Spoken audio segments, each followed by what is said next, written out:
તો આજે નાણામીની છેલ્લી ગાથા છે 8મી ગાથા.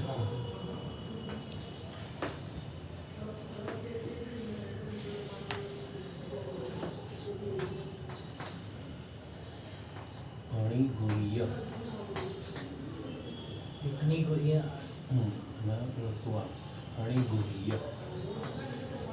બલવીર્ય. આપણે છે ને અબલ બોલીએ છીએ પણ બલ શબ્દ જુદો પડે. અણિગુહ્ય બલવીર્યો. આપણે શું બોલીએ? અણિગુહી અબલવીર્ય. આપણે અબલ બોલીએ. અબલ બોલો તો અશુદ્ધ થશે. અણિગુહ્ય બલવીર્યો એમાં બલવીર્યો શબ્દ સાથે છે.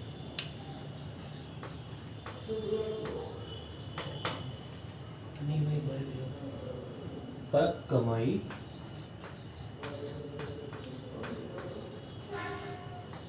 જો જહુત્તમાઉ.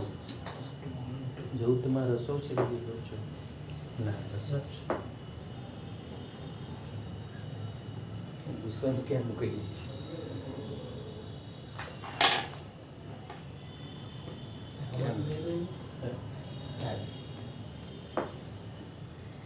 જો જહુત્તમાઉ.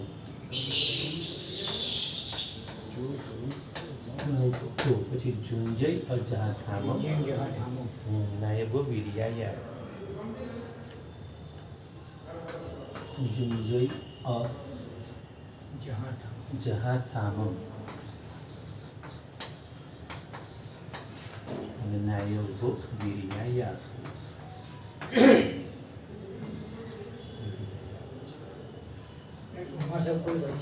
ભૂલ કરે ને તો પછી ગુજવાઈ જાય. હા હાલ સૂત્ર એવો છે, હા વચ્ચેથી કોઈ ભૂલ કરે ને તો નહીં બોલી શકાય. હા હા વચ્ચેથી ભૂલ કાયદો. હવે જે આગળના જે સૂત્રો છે ને આ બધા મને પહેલાં બધા હું મોઢે બધું કરાવતો, પણ હવે જેમ જેમ આગળ જઈએ છે ને પુસ્તકનો આધારે કરવું પડે, કેમ કે શબ્દો બધા અઘરા છે, બધું યાદ રહે એવું નથી, પણ સમજાવી શકાય. પણ આખું સૂત્ર સાહેબ, હા આખું સૂત્ર એવું. વચ્ચેથી બોલવાનું કહ્યું કે તમે ગુજવાઈ જાય. અચ્છા 8 ગાથા? ના ના બોલાય. દરેક ગાથાનો પહેલો શબ્દ યાદ રાખવાનો. અને જો તમે 8 ગાથા તો કરેલી જ છે, અને દરેક ગાથાનો પહેલો શબ્દ યાદ રાખવાનો. જેમ જો પહેલી નાણામીય, બરાબર? હા. ત્રીજી કાલે વીણે, બીજી કાલે વીણે, ત્રીજી નિસંખીય, ચોથી પણિહાણ જુક, 5મી બારસ વિહમ, 6ઠ્ઠી અણસણ, 7મી પાયે ચિત્તમ અને 8મી અણિગુહ્ય. પહેલો શબ્દ પાક્કો કરવાનો એટલે ગાથા તો આખી આવડે તો બોલી જ શકે. હા 50 વર્ષ કરેલું. અચ્છા, એટલે તમે કાવસરમાં શું બોલો? હા બસ તો બરાબર. પછી તો ભાનુભાઈ પાસે રિપીટ કરાય અઠવાડિયું. હા હા હા બરાબર. 50 વર્ષ પહેલા કરેલી છે સાહેબ. અને આપણે જે કર્યું છે ને હવે ખાલી થોડુંક હવે મહેનત વધારે કરવાની છે. દરેકનો પહેલો શબ્દ એટલે કીવર્ડ કરી લેવાનો. કીવર્ડ કરી લો ને તો તમને પાક્કું બધા સૂત્રો પાકા થઈ. દરેક સૂત્રને કીવર્ડ કરી લેવાનું. કીવર્ડ એટલે આની 8 ગાથા છે. આગળ પહેલો હતો. 8 ગાથાનો બધાનો પહેલા નંબર વાઇઝ કરવાના. પહેલી, બીજી, ત્રીજી, ચોથી એમ કરીને કરી લેવાનું. બસ આટલું જ બાકી છે. આપણે શું કર્યું? જેમ કે કપડાને ગળી વાળી અને ઇસ્ત્રી કરીને બેગમાં ભરો તો બરાબર રહેશે. એમને તમે ડૂચો મારીને ભરો તો બેગમાં ભરાય નહીં, ડાબી પડશે. હા અને માહેબીની અને કપડાં કાઢવા શું પહેરું ખબર જ ન પડે. પણ પેલું ઇસ્ત્રી કરીને ગળી વાળીને મૂક્યું હોય તો કપડાં વ્યવસ્થિત આવશે બરાબર. તમે બીજે પાસે બહારગામ જાઓ તો અને જેવા કાઢવા તરત નીકળશે. તો આપણે બી આ આપણા ગળી કરેલા કપડાં છે, આ બધા આ જ્ઞાન ઇસ્ત્રી કરીને મૂકવાનું છે, બીજા ભાવમાં કામ લાગવાનું છે આપણને. તો આ રીતે ઇસ્ત્રી કરીને મૂક્યું હશે તો બીજા ભાવમાં કામ લાગશે. અને ડૂચા મારીને મૂક્યો તો શું આમ પહેરવાનું બી મન નહીં થાય. એટલે આ જ્ઞાનને બરાબર ઇસ્ત્રી કરીને લઈ જવાનું છે, આપણે સાથે લઈ જવાનું છે. આ બધા એક્ઝામ્પલો છે, આ એક્ઝામ્પલથી યાદ રહેશે. તો અણિગુહ્ય બલવીર્યો. અણિગુહ્ય એટલે શું છે કે છુપાયું નથી જેવું, એટલે કે પ્રગટ છે.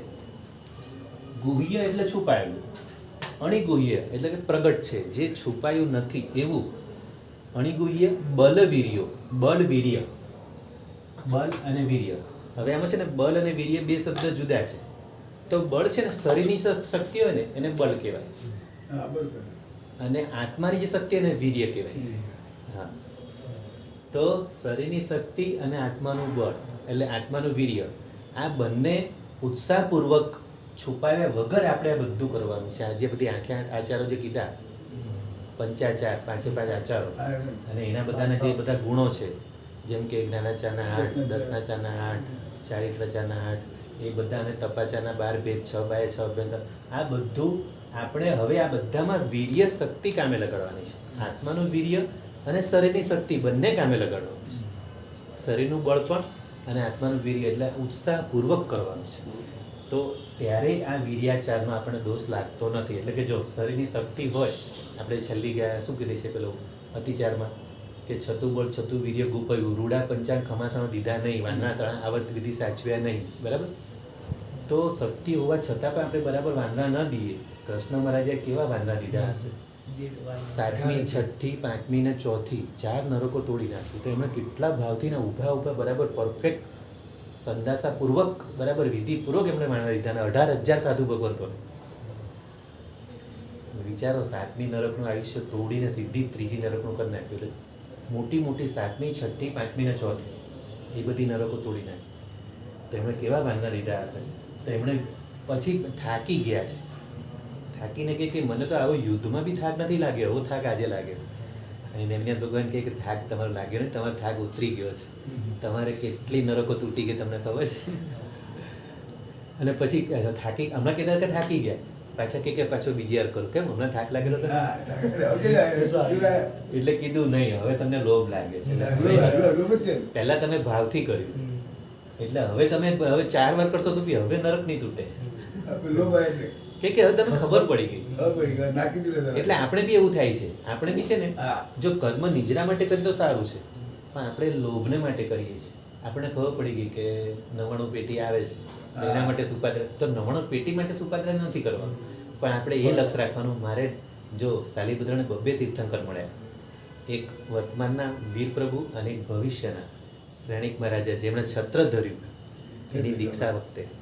એટલે 2 તીર્થંકર મળ્યા. સુપત્ર દાનથી તીર્થંકર ભગવાન મળે, આ ભાવ રાખવાનો છે. તો અણિગુહ્ય બલવીર્યો, જેણે બલ અને વીર્ય છુપાવ્યું નથી, પરાક્રમય જો અને પરાક્રમ કરે છે અને પોતાના વીર્યને ફોરવે છે, પરાક્રમ કરે છે.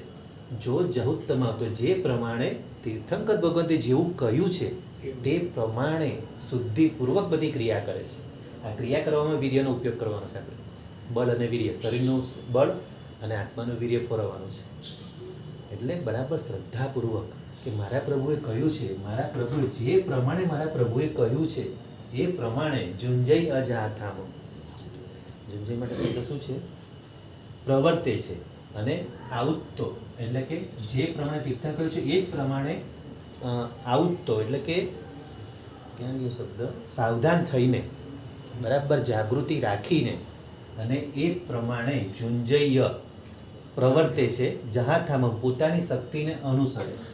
જહાથામ એટલે આપણે પેલું જે જાવણિક જે શબ્દ છે ને, જે મીડિયાવયમાં પોતાના શરીરની શક્તિ સહિત, મારા શરીરની શક્તિ સહિત હું મન વચન કાયાના યોગના રાખી અને ખમાસું દઉં છું. એટલે એ પ્રમાણે તો બરાબર જાગૃત થઈ અને પ્રવર્તે છે. જહાથામ, પોતાની શક્તિને અનુસારે. વીર્યાયારો, નાયોગો વીર્યાયારો, આ પ્રમાણે વીર્યાચારને જાણવો. તો આ 5 આચારમાં વીર્યાચાર એટલું ઇમ્પોર્ટન્ટ છે કે વીર્યાચારને બધામાં જ લગાડવાનો છે. જ્ઞાનાચારમાં પણ લગાવવાનો છે, દસનાચારમાં પણ, ચારિત્રાચારમાં અને તપાચારમાં. શક્તિ વગર તો કંઈ થાય જ નહીં. શક્તિ એટલે પાવર હાઉસ. આત્માની અંદર આપણું પાવર હાઉસ રહેલું છે. એટલે મનથી સંકલ્પ કરીએ. જો આપણે જ્યારે બી કોઈ સિદ્ધિ તપ, શ્રેણી તપ કરવો હોય, જેમ કે હવે ચોમાસું આવશે તો કે સુરતમાં બધી અલગ અલગ બધા લોકો તપ કરાવવાના છે. પણ જે લોકો મન મક્કમ હશે ને, એ લોકો નક્કી કરશે કે હા, દેવગુરુ ધર્મની કૃપાથી જ થાય છે, પણ છતાં બી મન મક્કમ કરવું પડશે. એ મન મક્કમ છે ને આત્માના વીર્યથી થાય છે. એટલે આત્માનું વીર્ય અને શરીરનું બળ અને દેવગુરુ ધર્મની કૃપા, 3 વસ્તુ ભેગી થાય એટલે એમાં વીર્યાચારનો ઉપયોગ કરવાનો છે. અને આ થઈ બાહ્ય તપની વાત. પણ માનો કે બાહ્ય તપ ન થાય તો આપણે અભ્યંતર તપ, ખાલી આપણે જે 12 પ્રકારના તપ કીધા, અભ્યંતર તપ તો બાહ્ય તપ કરતાં પણ ચડિયાતા છે. અને બાહ્ય તપ તો અભ્યંતર તપની સુરક્ષા માટે છે. હા, આપણે જે અભ્યંતર કરીએ ને એની સુરક્ષા માટે બાહ્ય તપ છે. જો કઈ રીતે સુરક્ષા થાય? માનો કે આપણે જો વધારે ખવાઈ ગયું, આપણે ઉણોદરી કીધું, અણસણ પછી ઉણોદરી કીધું. માનો કે અણસણ ન કરીએ, 24 ઉપવાસ ન કરી શકે, કઈ નહીં, ઉણોદરી કરજો. ભગવાન એમ કહે છે કે ન થાય, શક્તિ હોય એટલું જ તપ કરવાનો. શક્તિથી ઓછો નહીં ને શક્તિથી વધારે નહીં, એટલે શક્તિ પ્રમાણે. જો શક્તિ હોય એકાશનાની અને પછી તમે બિયાસનું કરો તો ના ચાલે. શક્તિ એકાશના છે તો એકાશનું કરવાનું, અને શક્તિ આંબિલ તો આંબિલ કરવાનું, અને શક્તિ ઉપવાસ છે તો ઉપવાસ કરવાનો. પણ માનો કે ઉપવાસમાં એમ લાગે કમજોરી છે મારે, બીજું બધું ઘરમાં બધું કયું કામ હોય, કે બહેનોને ઘરનું કામ હોય ને આપણે પુરુષોને બહારનું કામ હોય, તો ભાઈ આજે થોડું વધારે ફરવાનું છે તો આજે ઉપવાસ છે તો પછી આંબિલ કરો. તો ઉપવાસ અને એકાશનાની વચ્ચે જો આંબિલની શક્તિ હોય તો આંબિલ જ કરવાનું છે. પણ પછી પેલી રસના ત્યાગ ન કરી શકો અને પછી એકાશનું કરવું છે એવું નહીં. તો શક્તિ પ્રમાણે ઝુંજય જા થામમ નાયવો વીર, આ પ્રમાણે વીર્યાચારનો ઉપયોગ કરવાનો છે. એટલે બાહ્ય તપ એ તમારા અભ્યંતર તપને બચાવવા માટે, સુરક્ષા માટે છે. એ કઈ રીતે સુરક્ષા થઈ? માનો કે આપણે એકાશનું આંબિલ વગેરે કરીએ તો ભાઈ શું થશે કે આળસ નહીં આવે, અને ઊણો ધરી દેશું ને એટલે બહુ પેટ ભરીને નહીં ખાઈએ તો તમને આળસ નહીં આવે. આળસ નહીં આવે તો તમે સ્વાધ્યાય કરી શકો. તો હવે સ્વાધ્યાય તપ થયો, અભ્યંતર તપ. તો સ્વાધ્યાય તપને સુરક્ષા માટે એકાશનું છે કે આંબિલ છે. અને ઉપવાસ વધારે પડતું ખાલી પેટે તો પણ ઊંઘ આવે, ઘણાને એવું થાય છે. ખાલી પેટે કમજોરી લાગે તો ચલો ભાઈ થોડા આરામ કરીને એમાં દિવસ નીકળી જાય તો નહીં, તો ઉપવાસ નહીં કરો ભાઈ. તો તમે આંબિલ કે એકાશનું કરો, પણ આખો દિવસ બધી પ્રવૃત્તિ સાથે જે પ્રભુએ જે આજ્ઞા કીધી છે, 2 પ્રતિક્રમણ, પડીલેહણ, દેવવંદન વગેરે બધું કરી અને તો અભ્યંતર તપની સુરક્ષા માટે બાહ્ય તપ છે. એટલે એ રીતે કરવાનું છે. તો બાહ્ય તપને અભ્યંતર તપ, અને એ બધામાં વીર્યાચારનો ઉપયોગ કરવાનો છે. તો શક્તિ હોય છતી શક્તિએ આપણે જો ન કરીએ કોઈ બી વસ્તુ તો એનો પણ દોષ લાગે, એટલે એને વીર્યાચારનો એનો અતિચાર લાગે છે. તો આ થઈ આપણી 8મી કથા. હવે નાણંદમી આપણું કમ્પ્લીટ અહીંયા પૂરું થાય છે. તો હવે તપ વિશેની કોઈ જાણકારી આપણે લઈએ વધારે કોઈ? હા, વાંદના બી બાકી છે. એટલે નાણંદમી પછી શું આવશે? વાંદના જ આવે છે ને? કે 18 પાકતાના કામ? ના ના, 7 લાખ. શું વાત છે? તમે વાંદના છે?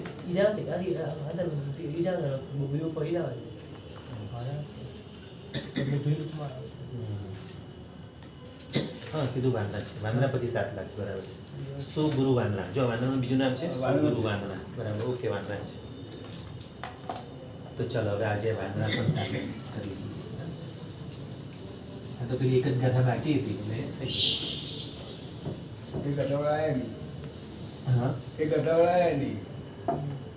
હા, કાલે જે ભાઈ કહેતા હતા ગાથા ગાથા લઈ લો, કઈ વાત.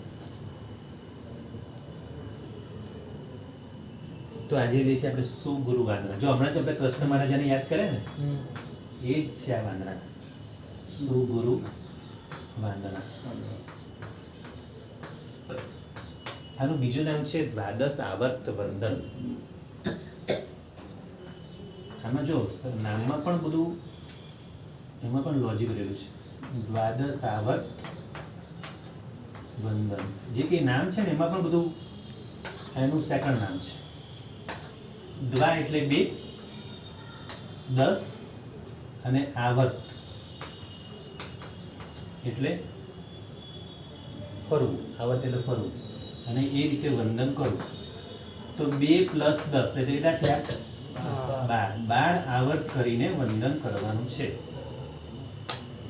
તો આપણે જ્યારે વાંદરા લઈએ છીએ ને એમાં 2 વખત વાંદરા થયા, એક વખત વાંદરામાં 6 અને બીજી વારમાં 6, એટલે 6 ને 6 12 વખત આવર્ત કરીને વંદન કરવાનું છે. આપણે જે અહો કાયમ કાય બોલીએ છીએ એમાં 3, અને જત્તા બે જવણી ચંચલ એમાં 3 3 6, અને 2 વખત કરો એટલે 6 ને 6 12, એટલે દ્વાદશ આવર્ત વંદન છે.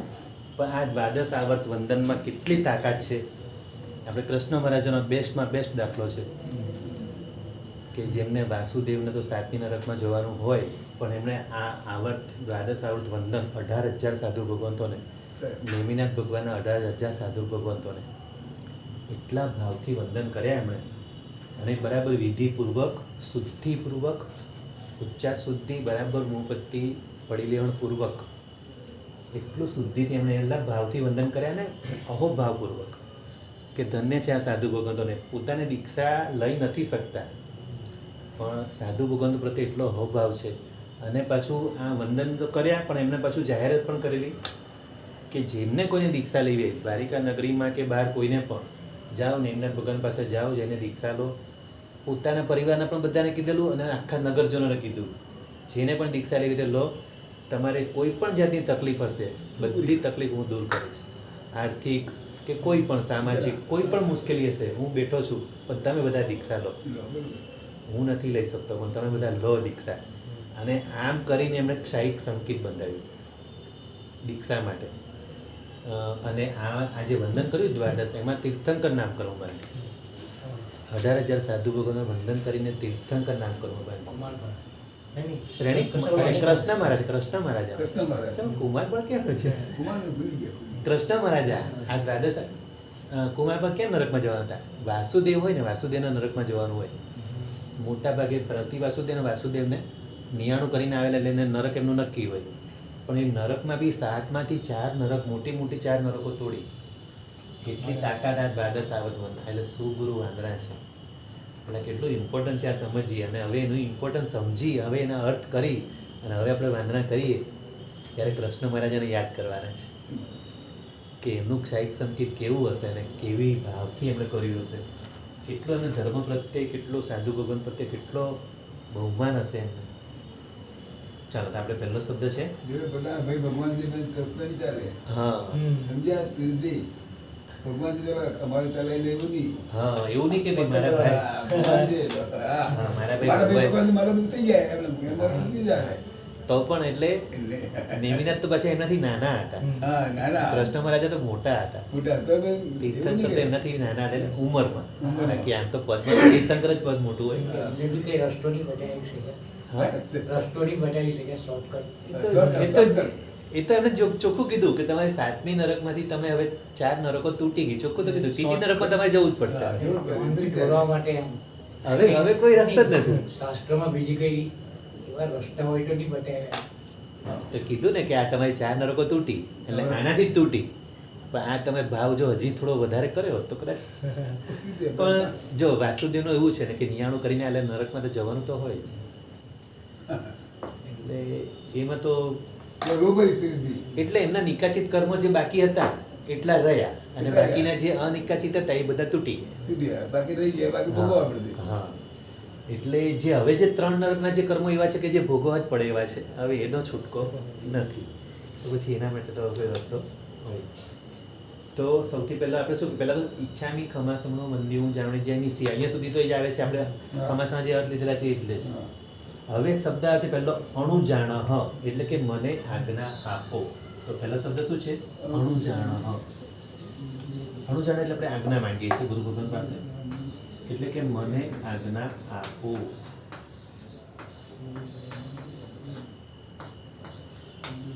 મને આજ્ઞા આપો એટલે ગુરુ ભગવાન પાસે આપણે આજ્ઞા માંગીએ છીએ. શેની આજ્ઞા માંગી? અણુજાણ મે એટલે મને, મ્યુગહમ. મ્યુગહમ એટલે શું કીધું? એટલે કે અવગ્રહ. એટલે કે ગુરુ ભગવાનનું જે છે ને ડિસ્ટન્સ હોય એને અવગ્રહ કહેવાય. એટલે 3.5 હાથનો અથવા થોડો વધુ નજીક, એટલે એના કે અમુક માપ હોય છે બધા. એટલે આમ 3.5 હાથનો અવગ્રહ. તો મને તમારા અવગ્રહમાં અંદર આવવાની રજા આપો. એટલે ગુરુ ભગવાનની નજીક જવા માટે બી પહેલા રજા લેવી પડે. મેં મ્યુગહમ, પછી નિસી. નિસી એટલે હું નિષેધપૂર્વક મન વચન કાયાને બધા પ્રવૃત્તિના સાઈડ પર મૂકી અને હું બરાબર જાગૃતિપૂર્વક તમને વંદન કરવા આવું છું. એટલે જો 3.5 હાથ પ્રમાણવાળા ક્ષેત્રમાં પ્રવેશ કરવા એટલે મ્યુગહ. મ્યુગહ એટલે શું કીધું? અવગ્રહમાં. ગુરુ ભગવાનના અવગ્રહમાં પ્રવેશ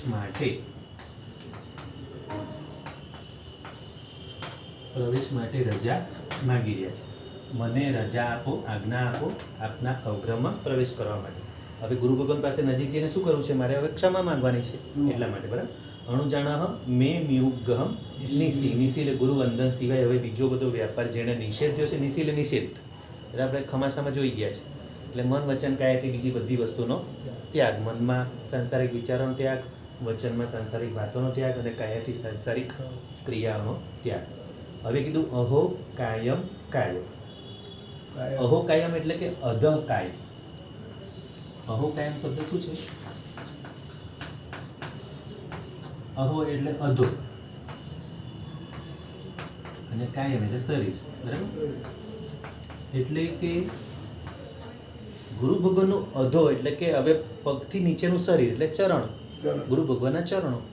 તો અહો કાયમ આપના પગોને આપના ચરણોને કાય સંપાસમ શરીરે કરીને, એટલે આપના પગોને એટલે કે આપના ચરણો, અધો શરીર એટલે કે આપના ચરણ, તમારા ચરણને સ્પર્શીને કાય સંપાસ, સંપાસમ એટલે સ્પર્શ કરીને. આપણે જે અહો કાયમ કાય સંપાસમ, એટલે અહો કાયમ કાય એટલે શું થયું? અહો કાયમ અને કાય એટલે કે તમારા શરીરમાં નીચે રહેલું શરીર એટલે કે ચરણો, અહો કાયમ કાય. અને સંપાસમ, સંપાસમ એટલે સ્પર્શ કરીને, એટલે કે તમારા ચરણોને હું સ્પર્શ કરીને, એટલે સ્પર્શ કરવા પહેલા રજા માંગી છે. ગુરુ ભગવાનના ચરણો બી સ્પર્શ કરતા પહેલા રજા માંગવાની છે. તો સ્પર્શ કરવાની મને આજ્ઞા આપો, સ્પર્શ કરીને એની પણ મને આજ્ઞા માંગી છે. સ્પર્શ કરવાની આજ્ઞા આપો, અહીંયા પણ આજ્ઞા માંગી છે મને અવગ્રહમાં આવવાની, અને હવે તમારા ચરણોને સ્પર્શ કરીને ક્ષમા માંગવાની. ખમણી જો અને મને ખમજો, બે એટલે હે ભગવાન. તો શું કીધું છે? ખમણી જો એટલે કે મને ક્ષમા કરજો, ખમજો, ખમજો શબ્દ બી દેશી ભાષામાં ખમજો, આપણે ખમાવવું. અને ભે એટલે હે ભગવાન, આપણે ખમણી જો ભે, બે એટલે ભગવાન. હા હા. અને કિલામો, હવે કિલામો શબ્દ છે, કિલામો શબ્દનો અર્થ જોઈએ. કિલામો એટલે કંઈક મેં ખેદ ઉપજાવ્યો હોય, મેં તમને કંઈ કિલામણા કરી હોય. ખમણી જો બે કિલામો એટલે કે મેં તમને ખેદ ઉપજાવ્યો હોય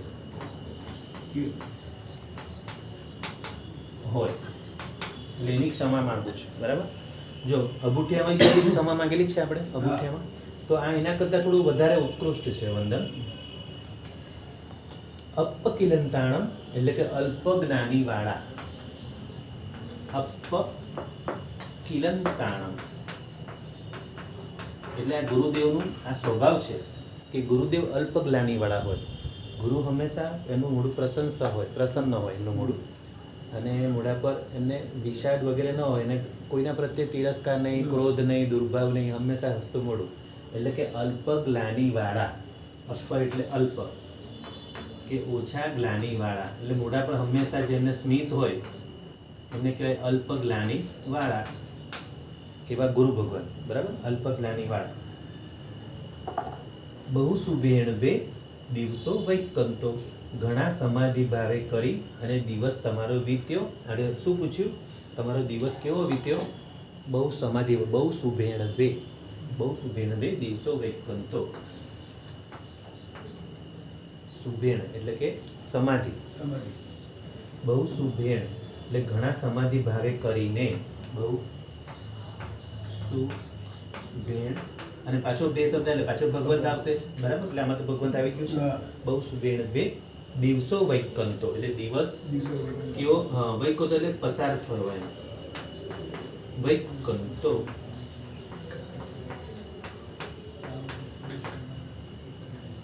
વીત્યો, વૈકંતો એટલે વીત્યો. તમારો દિવસ કેવો? સમાધિપૂર્વક, બહુ સમાધિપૂર્વક વીત્યો, એમ કે એમને પ્રશ્ન પૂછે. બહુ સુભેણ દિવસો વૈકંતો એટલે અહીંયા પ્રશ્ન પૂછે છે. પછી જત્તા બે જવણી જમ ચ બે. હવે આપણે છે ને, આપણે જવાણી જમ એવું બોલે છે, જવાણી શબ્દ જ નથી, જમણી જમ ચ બે. જમણી જમ એટલે જમણી જમ ભેગું છે અને ચ શબ્દ જુદો છે, એટલે આ રીતે થશે. હા, આપણે જવાણી બોલે, હા આપણે જવાણી છૂટું પડે, જવાણી શબ્દ નથી, જમણી જમ ચ બે અને ચ છૂટો પાડવાનો છે. હા, એટલે જો આ રીતે બોલવાનું છે. જત્તા વે જવણી જમ ચ વે, આ રીતે થશે. એટલે પેલા આવર્ત પેલા જુદા છે, અહો કાયમના આવર્ત જુદા છે, અને જત્તા બે આના આવર્ત જુદા છે. આવર્ત બધા સમજવાના છે. હા, એનું પ્રેક્ટિકલ હા એક તમને પ્રેક્ટિકલ બતાવીશ, જેમ મેં તમને ખમાસમાં પ્રેક્ટિકલ બતાવ્યું ને, એ રીતે આનું બી પ્રેક્ટિકલ આખું બતાવીશ. એમાં એ રીતે છે, અહોમાં છે ને મોમપત્તી હોય ને, આપણે મોમપત્તી હા, જેમ કે આપણે મોમપત્તી ચરોડા પર મૂકી છે. ચરોડો એટલે હવે આપણા માટે ગુરુના ચરણ છે, ચરોડા પર મોમપત્તી આપણે મૂકી, હવે મોમબત્તીના ઉપરનો ભાગ જે ઉપરની ધાર છે ત્યાંથી હો આમ કરવાનું છે કાયમ અને કાય આ આવર્ત આમ થશે પહેલાં આ આવર્ત આમ થશે અને જત હવે નીચેની મોમબત્તી નીચે ત્યાંથી જત તા બે જવણી ચન ચ બે આ રીતે પહેલી વસ્તુ હા એટલે આ ગુરુ ભગવાન તો મને સમજાવ્યું છે આ રીતે જ કરવાનું છે અને આખા આવર્ત આના આવર્ત જુદા છે અને આના આવર્ત જુદા છે આપણે આવા એક જ કરીએ. એટલે આ જે આ છે ને અહીંયા હૃદય પાસે લેવાનું છે જવણી ચમ જવણી ચન ચ બે એ રીતે 3 આ થશે અને પેલા 3 આમ થશે એ રીતે 6 થશે બરાબર તો બે જાય છેલ્લે સુધી આવ્યા બહુ સુભી બે દિવસો વૈકંતો હવે જત્તા જત્તા એટલે તપ નિયમ અને સંયમ સ્વાધ્યાય રૂપી યાત્રા જત્તા એટલે જાત્રા પણ હવે એમની કઈ યાત્રા છે ગુરુ ભગવાનની તો છે ને કઈ તપ સંયમ સ્વાધ્યાય આ જ મોટી યાત્રા છે એક પર જેણે દીક્ષા લીધી સંયમ લીધું એ મોટા મોટી યાત્રા સંયમ છે એટલે જત્તા શબ્દ છે જત્તા બે પાછું બે એટલે ભગવાન થયું બરાબર જત્તા બે જવણી જમ હવે આનો શબ્દ જુદો છે જવણી જમ આ શબ્દ ભેગો લેવાનો અને ચ જુદો પાડવાનો છે જવણી જમ ચ બે પાછું બે જ્યાં જ્યાં બે છે એ તો ભગવંત જ છે ગુરુ ભગવાનનો જ બે શબ્દ છે બધી જગ્યાએ જ્યાં બે છે ને એ તો ભગવાનનો છે જવણી જમ ચ બે એટલે જવણી જમનું શું છે ઇન્દ્રિય અને નો ઇન્દ્રિયથી પીડા નહીં પામતું શરીર હવે આનો આખો અર્થ બહુ મોટો છે ઇન્દ્રિયો અને નો ઇન્દ્રિયો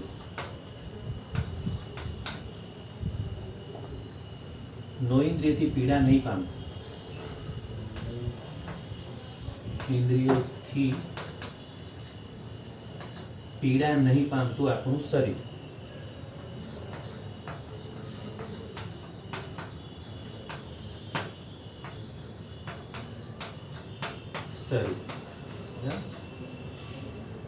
છે અને પીડા નહીં પામતું આપણું એવું શરીર છે પછી ખામેમી દિવસ્યમ વૈકમમ હું ખામો છું ફરી પાછી ક્ષમા માંગી ખામેમી દિવસ્યમ વૈકમમ હવે દિવસ સંબંધીનું બધું આપની પાસે ક્ષમા માંગુ છું વૈકમમ એટલે અપરાધને આવશ્ય એટલે આવશ્યક ક્રિયા સેવતા લાગેલા અતિચારથી હવે જે આવશ્ય શબ્દ આવશે ને એટલે આજે આપણે 3 ને 3 6 આવૃત કર્યા હવે પહેલામાં આવશ્ય શબ્દ એક વખતમાં આવશે બીજી વારમાં આવશ્ય પદ નથી આવતું ખબર બીજી વાર આનંદ લે ત્યારે તો આવશ્ય પદ બોલીને પછી બહાર જવાનું છે બહાર એટલે અવગ્રહમાં આપણે જે નજીક ગયેલા ત્યાંથી થોડાક બહાર હટવાનું છે એટલે આપણે જો કટાશનું હોય ને આપણું કટાશનું માનો કે આપણે આ કટાશનું આમ છે બરાબર તો આ કટાશનામાં આપણે નજીક ગયા ત્યારે અહીંયા આગળ જવાનું છે પછી આવશ્ય કહીને થોડું કટાશનાની બહાર આવવાનું એટલે અવગ્રહમાંથી થોડાક બહાર નીકળે આપણે એટલા માટે આવશ્ય બહાર એટલા માટે જવાનું કે ફરી પછી જ્યારે બીજી વાંદરું દેશું પાછું અંદર જવાનું છે ખ્યાલ આવ્યો આવશ્ય શબ્દ પહેલા વાંદરામાં છે આવશ્ય બીજામાં આવશ્ય પદ નથી ડાયરેક્ટ પડી કમામી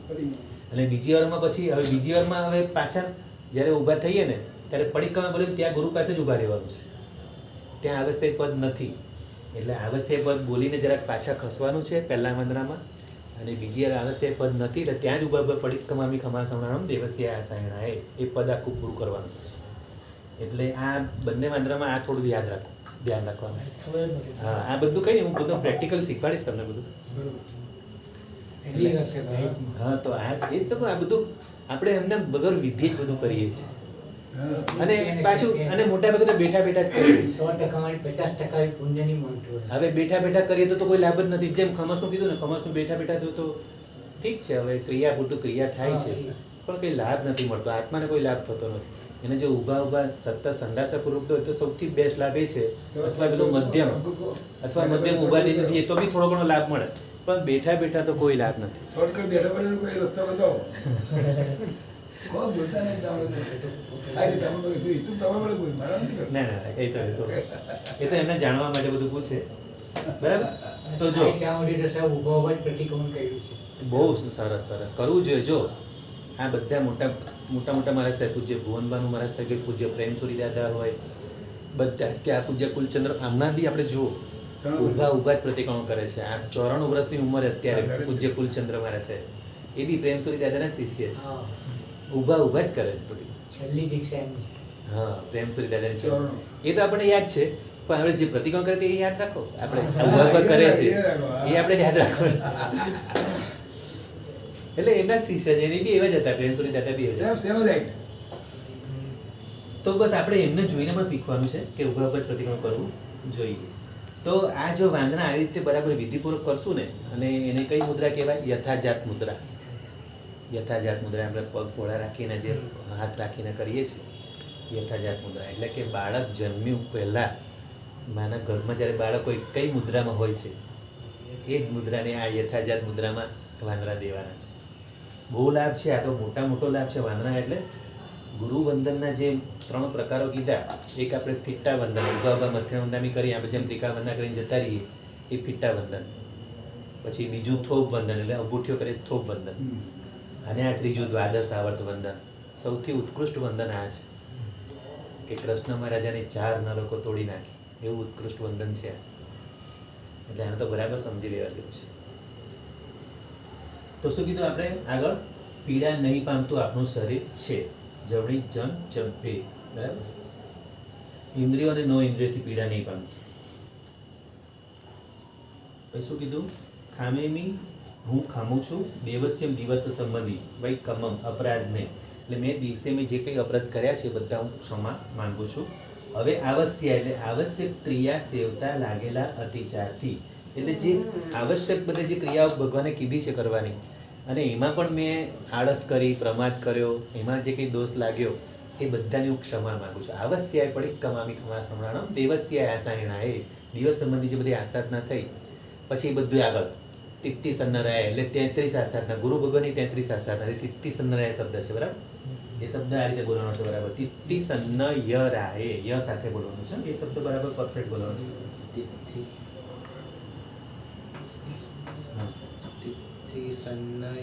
હા, તિત્તિ 2 ત છે આમાં. હા, તિત્તિ સન્ન યરાય. હા, આપણે છે ને ઘણા ય નથી બોલતા, મોટા ભાગે ય બધા ચૂકી. તિત્તિ સન્ન યરાય. જેમ આયરિયાણ, નમો આયરિયાણ, એમાં બે ય છે, ત્યાંમાં તિત્તિ સન્ન યરાય. એટલે કે 33 આસાધના, ગુરુ ભગવાનની પ્રત્યે જે 33 આસાધના છે, એમાંથી કોઈ પણ મારાથી આસાધના થઈ હોય તો, જેમ દેરાસરની જીનાલેની 84 આસાધના, એટલે ગુરુની પ્રત્યેની 33 આસાધના. એટલે આપણે સાધુ ભગવંતોને માટે આપણે એ 33 એ રીતે એ લોકોને સાધ્વી જે ભગવાન પ્રત્યે એમને પણ 33 આસાધના, ગુરુની પ્રત્યે 33 આસાધના. બરાબર?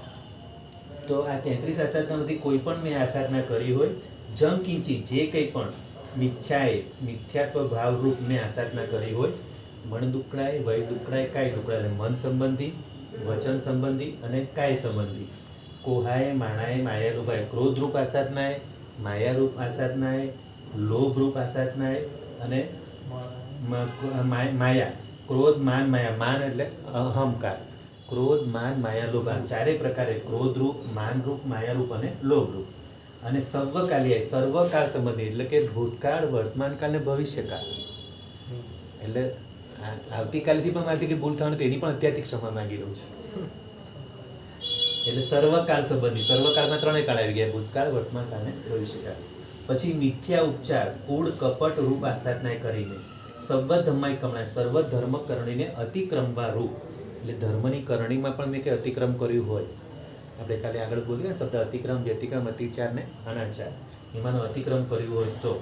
પછી આસાધના કરીને, જો મેં દેવસીઓ અయ్యాરો કહો, જે કંઈ દિવસ સંબંધ મેં અતિચાર કર્યા હોય, તસ્સ ખમાસમો પડિક્કમામી નિંદાની કર્યામી અપાણા પોષે. તેથી હે ક્ષમાસણો ભગવાન, એ બધું મને હે ક્ષમાસણો, એ બધી મને ક્ષમા આપજો. પડિક્કમા નિર્દુ પ્રતિક્રમણ કરું છું, નિંદા કરું છું મારા આત્માની, ગરિહામી ગુરુ ભગવાન આપના સમક્ષ ગ્રહણ કરું છું, સ્વીકારું છું, મારા બધા દોષો સ્વીકારું છું.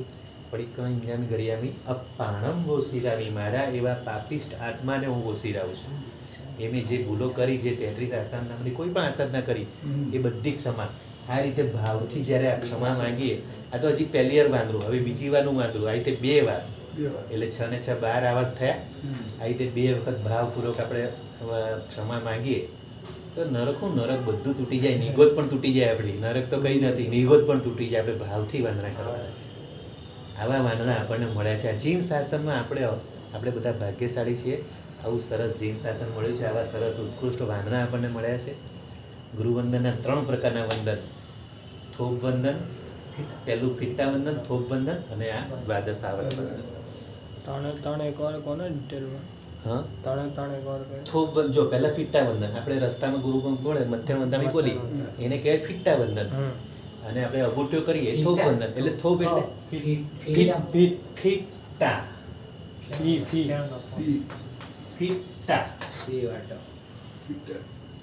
એટલે ખાલી રસ્તામાં મધ્યમ વંદન કરીએ ફિટ્ટા વંદન.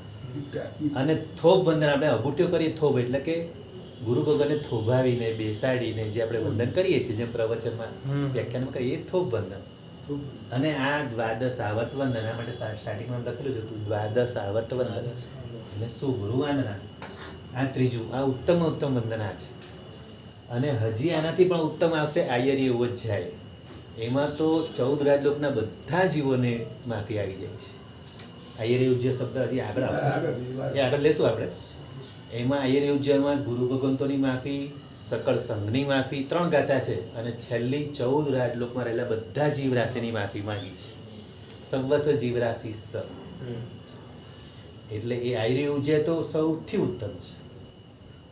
આપણે કદાચ પ્રતિક્રમણ કરવાનું રહી ગયું હોય તો 7,18 પાપસ્થાનક, આયર્ય ઉજ્જય આ બધું કરી લેવાનું માફી માંગવા માટે. સામે કરીને થઈ જાય. કોઈ વાર પ્રતિક્રમણ કરવાનું રહી ગયું હોય તો આટલું તો ખાસ 7,18 પાકસ્તાન અને દુઃખ કમખનો કાવસર છે, કુસુમણ દુસુમણનો સવારનું રાય તેમાં કુસુમણ દુસુમણનો સાગર, એ બધા કરી લેવાના કોઈ વાર સમય ન હોય તો. બાકી તો પ્રતિક્રમણ રોજ કરવું જ જોઈએ બંને ટાઈમ. આ તો કોઈ વાર રહી ગયો, કોઈ વાર કશે જવાનું રહી ગયું તો બી આપણે મનમાં આટલા સૂત્રો કરી લો ને તો આપણો જીવ હળવો થઈ જાય કે બધાની માફી મંગાઈ. મેઇન વસ્તુ અને આ તો પ્રતિક્રમણમાં જ થાય ને. આ તો પ્રતિક્રમણ થાય, પણ આની વાત નથી કરતો. 7,18 એ મનમાં થાય, એ મનમાં આપણે કરી લેવું. 7 લાખમાં શું છે? બધા જીવોની માફી છે. બધા અને 18 પાપસ્થાનકમાં આપણે પોતાના આત્માની માફી માંગો. એ ખબર છે? હા, આ તમને નહીં ખબર હોય. આપણે 7 લાખમાં બધા જીવોની માફી માંગી. 84 લાખ જીવોની માય બધાની માફી માંગી. 7 લાખ બુદ્ધિકાય, 7 લાખ અપકાય, 7 લાખ તેવકાય, બધા જીવોની માફી માંગી. બરાબર? પણ 18 પાપસ્થાનકમાં આપણે પોતાના આત્માની માફી માંગવાની કે હે જીવ, મેં તને વારે વારે દુર્ગતિમાં નાખ્યો, મેં પ્રમાદ કર્યો, મેં 18 પાપસ્થાનક મેં સેવ્યા, મેં તને વારે વારે દુર્ગતિમાં નાખ્યો. હવેથી હું જાગૃતિ રાખીશ, હવેથી હું બરાબર સંપૂર્ણ પુરુષાર્થ કરીશ, હવે તને દુર્ગતિમાં નહીં પડવા દઉં. પોતે પોતાની માફી માંગવાની છે. આમાં જાગૃતિ રાખવાની છે. આપણે મોક્ષ માર્ગે જવાનું છે. પોતે પોતાના આત્માની માફી માંગવાની છે. 7 લાખ અને પ્રાણાતિપાતમાં છેલ્લે પેલા શબ્દ અલગ થાય છે ને? થાય જ છે ને અલગ. એ શેના માટે થાય? એટલે તો અલગ થાય છે. 7 લાખમાં જીવોની માફી માંગી છે. આપણે પોતાની માંગીએ. 7 લાખમાં શું? આપણે ટોટલ 84 લાખ જીવાઓની છે. જીવ લેવાના સ્થાનો છે એ 84 લાખ. એટલે બધા જીવોની આપણે બીજા બધાની માફી માંગી કે બધા સાથે આપણે જે ખોટું વર્તન કર્યું મનથી, વચનથી, કાયથી, એટલે જીવોની માફી માંગી. અને 18 પાપસ્થાનકમાં પાપના સ્થાનકો, મેં જે પાપ કર્યા એટલે કે હું મને પોતાને ભૂલ્યો, હું મારા આત્માને ભૂલ્યો અને મેં આ જીવ, આ શરીરમાં રહેલા જીવ દ્વારા, એટલે આત્મા અને જીવ બંને એક જ છે. પણ જ્યારે આધ્યાત્મિક ચિંતનમાં ત્યારે આપણે આત્મા તરીકે, કે જ્યારે મુક્ત થવું છે તો આત્મા તરીકે. પણ હવે અમે શરીરમાં રહેલો છે એટલે જીવ. તો હવે શરીરના આ 5 ઇન્દ્રિયોના વિષયમાં પડીને મેં જે પાપ કર્યા જીવ તરીકે, તો એ 18 પાપસ્થાનક મેં બાંધી વારે વારે પાપ કર્યા, એની હું ક્ષમા માંગુ છું. હવે કોની પાસે? હું મારા આત્મા પાસે મારા જ આત્માની ક્ષમા માંગુ છું કે હું મારા આત્માને ભૂલ્યો, એ જ મારી મોટી ભૂલ. છેલ્લે સમાધિ વખતે બી આ યસ, સમાધિ છેલ્લા શ્વાસ હોય ને હા યાદ રહું છું ને. હા, આ બહુ જરૂરી છે. સગાવાલા આપે. સગા તું તો આપણે સગાવાલા ભણશું. બોલે ને, સગા બોલે આપણે સાંભળે શું કરવું? સગાવાલા બોલે કાનમાં સંભળાય. અમારા ઘરો દીવાલ બોલે છે ને. સંભળે નહીં. કાકા, કાકા, આપણે વાતને પોઝિટિવ રાખો, ક્રોસ નહીં કરો. બોલે છે ને સર. હા, એટલે જો હું તમને કહું, છેલ્લે મરતી વખતે શું શું કરવાનું છે તમને કહું. એક તો પંચસૂત્ર, પછી પુણ્ય પ્રકાશનું સ્તવન. એ શું લાંબુ હોય છે. બે હા, લાંબુ. મિનિટ, ભલે 5 મિનિટ માટે. ભલે લાંબુ કે ટૂંકુની વાત નથી, શું કરાય એની વાત કરું. હોસ્પિટલ. એટલે એકદમ છેલ્લી 5 મિનિટની હું એની જ વાત વાત કરું છું બાપા, હું એ જ કહું છું. શું કરાય એની વાત છે. 7,18 પાપસ્થાનક આપણને જેટલા આવડે તો કરવાના જ છે. પણ જે આપણા જે લોકો આપણાથી વધારે જ્ઞાની હોય, કોઈ સાધુ ભગવાનને બોલાવે અને જે કરાવે, તો સાધુ ભગવાન તો શું કરાવે છે એ તમને કહું છું. પંચસૂત્ર કરાવે, પુણ્ય પ્રકાશનું સ્તવન કરાવે, 4 શરણ, દુષ્કૃત ગરહા, સુકૃત, એ બધું પંચસૂત્રમાં આવી જાય. અને પુણ્ય પ્રકાશના સ્તવનમાં 10 એના એ છે અધ્યાયો. પુણ્ય પ્રકાશના સ્તવન 10 એ બી તમે સાંભળજો. પુણ્ય પ્રકાશનું સ્તવન બહુ ફાઇન છે, એટલા સરસ રાગવાળનું બહુ ફાઇન. એમ થાય કે રોજ સાંભળીએ. રોજ બોલું છું. બોલો છો તમે? તો ભાઈ તમને ખબર છે તમે બીજી બધી કે તમે કે બીજી બધી વાત કરો છો. એમ નહીં સર, બધા- તમે અમારી પરીક્ષા કરો છો. ના, એવું નહીં. બધા નહીં જાણતા હોય ને. બધાને હા એ બરાબર છે, પણ તો હું પૂછું એટલે બધાને સમજ પડે. હા એ બરાબર છે, સમજ પડે. પણ હવે પેલા કાકા બધી બીજી ગાડી ચડી ગયેલા. મારો અનુભવ એટલે 7 લાખ. ત્યારે બધાને 7 લાખ બોલીને હા હા સંભાળે. 7 લાખ ને 18 લાખ આપણે જાતે કરવાના જ છે. પણ આ બધું પંચસૂત્ર છે, પુણ્ય પ્રકાશનું સ્તવન છે, ને બીજા બી એમાં તો ઘણા બધી વસ્તુ છે. એની પત્રક બનાવીને આખા સમાજમાં આપવાનું છે. અચ્છા. છેલ્લી સ્થિતિ હોય ને, હા છેલ્લી 5 મિનિટ તો તેમાં હા. કેટલું બોલવાનું. હોસ્પિટલમાં બી એ વસ્તુ લઈ જાય એટલું બોલી શકે. એ જો આ બધી વસ્તુ સારી છે, તમે જે કરો છો બધું સારું છે, પણ સૌથી પહેલાં આપણે બધા એ જાગૃતિ રાખવાની છે કે આખું જીવન મારે એવું સારું જીવવાનું છે કે મરતી વખતે પ્રોબ્લેમ જ નહીં આવે. બીજા માટે બી કરવાનું ને. હા એ તમે બીજા માટે કરો છો સારું છે, પણ તમે પોતે બી તમારા માટે કરો એમ કહું છું. કરું. કે આખું જીવન આપણું એવું સમાધિવાળું જીવો ને કે છેલ્લે સમાધિ ઓટોમેટિક આવવાની જ છે, કે જેવી પ્રેક્ટિસ પાડી હશે એવું પડવાનું છે. ના, અમારા સમાજમાં છે આપણું કશું જાણતા જ નથી. હા હા હા, એ સારું તમે કશું સારું નથી કરી. જાણતા. ના ના એ તમે બહુ સારું કરી રહ્યા છો, એની ના નથી પાડતો. હા. અનુમોદના કરી. પણ હું તમને કહું છું, તમે કે તમારા માટે શું કરો છો કે અને મને બી કહું છું, મને પોતાને પહેલાં મારા બે કાન સાંભળે છે, પહેલાં મને કહું છું. પણ બસ આપણે આ જાગૃતિ રાખવાની છે કે મારે આખું જીવન સવારથી સાંજ સુધી મારે મારું જીવન એવું જીવવું છે ને કે રાત્રે ઊંઘ સારી આવે. ખ્યાલ આવ્યો?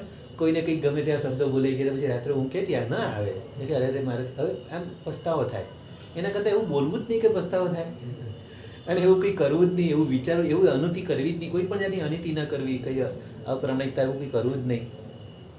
એટલે સવાર સેવા પૂજા કરીને આપણે નીકળીએ ને એટલે પ્રભુને હૃદયમાં રાખીને લઈને નીકળવાનું. કારણ દર્પણમાં ત્યારે યાદ રાખવાના છે મારા પ્રભુને મેં હૃદયમાં પ્રતિષ્ઠિત કરેલા છે. હવે મારું જીવન આખા દિવસનું મારું વર્તન કેવું હોય, એવો પ્રસંગ જ ન બનવો જોઈએ કે રાત્રે મને ઊંઘ ના આવે. તો આવું જો આખું જીવન આપણે જીવશું, જેમ એક દિવસ આવો આખો ગયો એ રીતે આખું અઠવાડિયું સારું ગયું, આખો મહિનો સારો ગયો, આ 4 મહિના સારા ગયા, વરસ સારું ગયું. અને જે સારા સારા દિવસો છે, પર્વ દિવસો, એ બધા પાળવાના છે પ્રભુની આજ્ઞા પ્રમાણે. પોષ 10મી છે, હા, મૌન 11 છે, જ્ઞાન પંચમી છે, આ બધું સરસ કરીએ. આખું વર્ષ સારું જાય તો આખું વર્ષ સારું જાય, આખું જીવન સારું જાય. તો પછી હવે સમાધિમાં ચિંતા કરવાની શું? હવે આપણે ખબર આપણે પાસ છીએ, આપણે કોલેજમાં ટોપ પર જ જવાના છે. હા, સ્કૂલમાંથી બહાર નીકળે, આપણે બોર્ડની એક્ઝામ આપી, મસ્ત આપણે રિઝલ્ટ સારું જ છે, તો હવે એને ચિંતા હોય કોલેજમાં જવાની? એ તો આનંદ હોય. એ રીતે મનુષ્ય જીવન સારું જીવ્યા તો હવે તો એને ઉત્તમ ગતિમાં જ જવાનું છે. ગૌરવહીનમાં છે. હા, કાં તો દેવલોકને કાં તો મનુષ્યપણું કંઈ પણ મળવાનું છે. એટલે જે શુભ ધ્યાનમાં આખું જીવન રહ્યા હોય એને તો કોઈ ચિંતા કરવાની છે નહીં. એટલે આપણે એવું જ જીવન જીવવાનું છે. તો જો આ દ્વાદશ સારવાર નહોતા, હમણાં તો ખાલી અર્થ કરાવે છે, પણ હજી આપણે એને પ્રેક્ટિકલ બી કરશું. પ્રેક્ટિકલ તમે બરાબર વ્યવસ્થિત એના માટે ફરી પાછું જ્યારે આપણે બહાર બેસવાનું થશે ત્યારે યાદ કરાવજો. અહીંયા થોડી જગ્યા નાની પડે છે. હા બરોબર. અને પ્રેક્ટિકલ બી બરાબર કરશું. યથાજાત મુદ્રા પ્રમાણે કેવી રીતે કેમ આગળ જવું, કેમ પાછળ આવશ્યક પદ બોલીને પાછળ જવું, પડી કમે વખતે ત્યાં જ ઊભા રહેવું, ગુરુ ભગવાન પાસે જ રહેવું. એ બધાની પાછળ લોજિક છે કે આવશ્યક ક્રિયા કરવા માટે ભલે મારે પાછળ જવું પડે, એના માટે ભલે ખસ્યો હોઉં, અને આવશ્યક ક્રિયામાં જે ભૂલ થઈ એને બધે અતિચારના ક્ષમા બી માંગી. પણ હવે પ્રભુ, હવે ગુરુ ભગવાન મારે તમારાથી હવે દૂર જવું નથી. આવશ્યક ક્રિયા માટે ભલે જવું પડે, એટલે થોડુંક એટલે કટાક્ષનામાં જરાક આગળ પાછળથી એ જ છે. બધું સમજવા જેવું છે, બધી દરેક વસ્તુ. આપણી બધી ક્રિયાઓ બહુ અદ્ભુત છે. ક્યારે કોઈ પ્રશ્ન કરે તો? હા, એ તમે યાદ અપાવ્યું. હા હા, બોલો બોલો, કયો પ્રશ્ન? ભરત ચક્રવર્તી હા. છઠ્ઠા પદ પર બનાવ્યું જીનાલય માત્ર હા, એનું શું માપ છે? જીનાલય માત્ર તો જો આપણે જીનાલયની વાત તો થયેલી આગળ, પણ એ જીનાલય છે ને આખું સોનાનું છે. એનું નામ શું છે? સિંહ નિષદ્યા. બરાબર? એ બી લખાયેલું. આપણે ખબર જ્યારે જગચિંતન રથ કરાવ્યો ને ત્યારે ગૌતમ સ્વામીનું જ્યારે ઉપર ચડે છે સૂર્યનું કિરણ પકડીને, ત્યારે બધી આપણે ભાવયાત્રા તો કરાવેલી, પણ એનું માપ એ મેં વાંચ્યું રત્ન સંચયમાં એનું માપ બી છે, કેટલું લાંબુ, કેટલું પહોળું ને કેટલું ઊંચું જિનાલય, જે સી નિષેધ્ય જિનાલય છે. 1 યોજન લાંબુ, પછી યોજન ભૂલી જાઉં છું કેટલું હોય છે. અડધો યોજન પહોળું. એક યોજન મતલબ કેટલું હતું? હા, જો એમાં 3 માપ જુદા જુદા છે. એ મેં તમને આગળ બી ઘણી વાર કીધું છે. શાશ્વતનું માપ જુદું હોય અને અષ્ટાપદ શાશ્વત નથી તો પછી એનું આ ઉચ્છેદાંગુલવાળું માપ હોય. એટલે કે હમણાં જે 13 કિલોમીટર વાળું છે તે પોણા 13 કે 13, તો માનો કે આ 13 કિલોમીટર, 13 કિલોમીટર લાંબુ. વિચાર, 13 કિલોમીટર એટલે શું કહેવાય? તો એ અષ્ટાપદ કેટલો મોટો હશે? 13 કિલોમીટર લાંબુ તો જિનાલય છે, લાંબુ. ત્યાં આપણે દેરાસરમાં પ્રવેશ કરીએ પગથિયા ચડીને, એની લંબાઈ, હા, પછી પહોળાઈ, આ અડધો યોજન પહોળું, આમ પહોળું એટલે 6.5 કિલોમીટર. આ 13 કિલોમીટર અને આ 6.5 કિલોમીટર. વેસુ જેટલું. હા, વેસુ જેટલું. વિચારો. અને હજી ઊંચું તો કીધું નહીં, 3 ગાવ ઊંચું. ઊંચાઈ નીચેથી શિખરની ધજા સુધી 3 ગાવ ઊંચું. તમારે ખ્યાલ, ગાવનું યાદ કરો. આપણે 6 ગાવની યાત્રા કરીએ છીએ. 6 ગાવ કેટલું થાય છે? સવારથી સાંજ સુધી થાકી જાય આપણે. હા, ખાલી 6 ગાવની, એનું અડધું. એટલે એટલું ઊંચાઈમાં દેરાસર જમીનથી લઈને ઊંચું ધજા સુધી એ 3 ગાવ ઊંચું. 7 કિલોમીટર જેટલું. વિચાર, 7. આટલું ઊંચું જિનાલય. તો આવું સરસ જિનાલય, આખું એ બી પાછું સોનાનું, એમાં રત્નોની પ્રતિમાઓ. એ કે જો આટલું ઊંચું કેમ હોય? કિલોમીટર. એવું નહીં. જો સાંભળો, આમ સાંભળે આટલું ઊંચું કેમ કે ઋષભદેવ ભગવાનની પ્રતિમા 500 ધનુષની છે. હવે 500 ધનુષની પ્રતિમા અંદર દેરાસરમાં મૂકવાની હોય તો દેરાસર કેટલું મોટું જોઈએ? આપણા દેરાસરમાં આવે 500 ધનુષની પ્રતિમા? એટલે નામ એટલે 1 યોજન લાંબુ, અડધો યોજન પહોળું ને 3 ગાવ ઊંચું. આ ઊંચું હોય તો 500 ધનુષની પ્રતિમા આવી શકે. સૌથી મોટી પ્રતિમા ઋષભદેવ ભગવાનની 500 ધનુષની. પછી એમના પછી હજી નાની 450, પછી 400, એને બધી નાની નાની. પણ જે મોટી હોય એના પ્રમાણે દેરાસર બનાવવું પડે ને. સૌથી મોટી જે એના માપે બનાવવું પડે. તો આવું દેરાસર ભરત ચક્રવર્તી અષ્ટાપદ જે બનાવેલું, એનું નામ હતું શ્રી નિષદ્યા.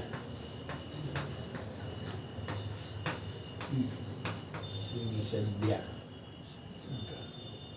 નિષદ્યા, દનય. કેટલી અદ્ભુત બધી આપણે જૈન શાસનની વાતો છે બધી. ચાલો, હવે કાલના માટે કોઈ પ્રશ્ન કરું? છે સમય છે? છે 2 મિનિટ છે. કાલના માટે એક પ્રશ્ન.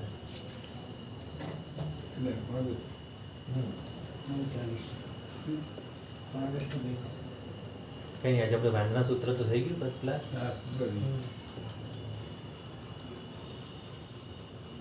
જોગ્રાફી રિલેટેડ જ. અચ્છા, આ 14 રાજલોકનું પ્રમાણ જાણવું છે? તમે જાણ્યું છે બધા? પ્રમાણ 14 રાજલોક એટલે કેટલું, એનું અંતર કેટલું થાય? 14 રાજલોક, એમાં પહેલા એક રાજલોકનું જાણવું પડે અને પછી આખું 14 રાજલોકનું. બહુ ડિટેલમાં છે આ. સ્ટોરીમાં લેવું છે. હા સ્ટોરીમાં એક વાર લેવું. હા, સ્ટોરીમાં બી લઈશું. પણ આ 14 રાજલોકનું પ્રમાણ તો બહુ જોરદાર છે. પ્રશ્ન થાય પ્રશ્ન લખાઈ દઉં કે એને જાણવું છે? બોલો. પ્રમાણ તમે કહો. એટલે માપ. હા, માપ. પ્રમાણ એટલે કેટલું અંતર થાય 14 રાજલોકમાં? ખાલી એક રાજલોકમાં અસંખ્ય યોજન થાય, એવા 14 રાજલોકમાં અસંખ્ય. પણ હવે એક રાજ માપવાની એમાં પદ્ધતિ બતાવી છે શાસ્ત્રમાં, કેવી રીતે માપવાનું એની પદ્ધતિ એમાં આપી છે. તો ખાલી પ્રશ્ન લખાઈ દઉં, જવાબ આપણે હમણાં જાણવો છે? કાલ પર રાખીએ. કાલ. કાલ પર રાખીએ. તો 14 રાજલોકનું પ્રમાણ જણાવો. હા? અને આપણે કાલે લઈશું. એટલે એટલું ડિટેલમાં આપેલું છે. ચાલો, પેજ નંબર યાદ રાખો છો 59. ચાલો, ચિરાગને આપણે બોલાય તો